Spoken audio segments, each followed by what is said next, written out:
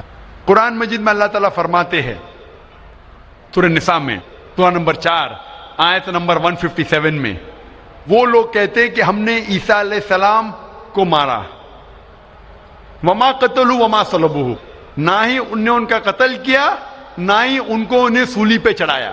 وما قتلوا وما صلبوہ ولکن شبہ لہم، یہ صرف ایک دکھاوا تھا، ان کو ایسا احساس ہوا. اور جو اس میں اختلاف کرتے ہیں وہ لوگ شبہ میں ہیں. کیونکہ ان کو نہ سولی پہ چڑھایا گیا تھا نہ ان کا قتل کیا. وما قتلوا یقینا, اور ان کو بے شک قتل نہیں کیا گیا تھا. تو قرآن مجید میں صاف طور پہ کہا گیا ہے کہ عیسیٰ علیہ السلام کو نہ قتل کیا گیا نہ سولی پہ چڑھایا گیا تھا. یہ صرف ان کو لگا, اور جو کوئی اس میں اختلاف کرتا ہے وہ شبہ میں ہے. ولیکن شبہ لہم, کیونکہ عیسیٰ علیہ السلام کو نہ سولی پہ چڑھایا گیا نہ قتل کیا گیا. ابھی یہ قرآن مجید میں کیونکہ لکھا ہے تو ہم مسلمان مانتے ہیں. ہم بائبل سے کیسے ثابت کر سکتے ہیں کہ عیسیٰ علیہ السلام کو سولی پہ نہیں چڑھایا گیا؟ لکھا ہے گاسپل آف میتھیو میں چیپٹر نمبر 12 ورس نمبر 38 میں کہ جب لوگ آتے ہیں اور عیسیٰ علیہ السلام سے کہتے ہیں کہ آپ ہمیں ایک معجزہ دکھاؤ, ہمیں نشانی دکھاؤ تاکہ ہم مانیں کہ آپ اللہ کے پیغمبر ہیں, تو عیسیٰ علیہ السلام کہتے ہیں O evil and adulterous generation, you seek it after a sign, no sign shall be given to you except the sign of Jonah. عیسیٰ علیہ السلام کہتے ہیں, انہیں گالی دیتے ہیں اور کہتے ہیں کہ آپ کو کوئی نشانی دی نہیں جائیں گی, کوئی معجزہ دی نہیں جائیں گا, صرف سائن آف جونا, یونس علیہ السلام کی نشانی. No sign shall be given to you except the sign of Jonah. For as Jonah was 3 days and 3 nights in the belly of the fish, Son of Man be 3 days and 3 nights in the heart of the earth. یہ ہے حوالہ gospel of Matthew کا chapter number 12 verse number 38 سے لے کے 42 تک. عیسیٰ علیہ السلام کہتے کہ تمہیں کوئی نشانی نہیں دی جائیں گی, صرف نشانی یونس علیہ السلام کی. جس طریقے سے یونس علیہ السلام 3 دن اور 3 رات مچھلی کے پیٹ میں تھے, اسی طریقے سے میں دھرتی کے پیٹ میں 3 دن اور 3 رات رہوں گا. ابھی ہمیں جاننے کے لیے کہ سائن آف جونا کیا ہے, یونس علیہ السلام کی نشانی کیا ہے, ہمیں جانا پڑے گا دا بک آف جونا. ایک بائبل میں کتاب ہے جس کا نام ہے جونا, یونس علیہ السلام. یہ کتاب صرف 2 پیج کی ہے, یہ بہت چھوٹی کتاب ہے بائبل میں. اس کتاب کی شروعات میں لکھا ہے کہ اللہ سبحانہ و تعالیٰ نے اپنے پیغمبر یونس علیہ السلام کو کہا تھا کہ اپنا پیغام پہنچاؤ, آپ جا کے پیغام پہنچاؤ نینوہ کے لوگ کی طرف. یونس علیہ السلام بائبل کے مطابق کہتے ہیں وہ ڈرتے ہیں کہ یہ لوگ کیا پیغام سمجھ پائیں گے, اسی لیے نینوہ جانے کے بدلے وہ ایک کشتی میں سوار ہوتے جوپا کی طرف. اور اس وقت ایک سپرسٹیشن تھا, سپرسٹیشن مطلب اندھ وشواس تھا کہ اگر کوئی اپنے مالک کا کہنا نہیں مانتا اور مالک کی نافرمانی کرتا ہے تو ایک سٹارم آ جاتا ہے سی میں, دریا میں ایک سٹارم آتا ہے. تو سٹارم آنے کی وجہ سے لوگ کہتے ہیں کہ ہم میں سے کسی ایک نے اپنے مالک کی بات نہیں مانی. یہ سب لکھا ہے بائبل میں بک آف جونا میں. یونس علیہ السلام کیونکہ اللہ سبحانہ تعالیٰ کے پیغمبر تھے, بائبل میں لکھا ہے کہ انہوں نے بات مان لی اور کہا کہ میں اپنی مالک کا کہنا نہیں مان رہا ہوں اور نینوہ کے بدلے جوپا جا رہا ہوں, تو میری وجہ سے یہ سٹارم آیا. سٹارم کو کیا کہیں گے دریا میں؟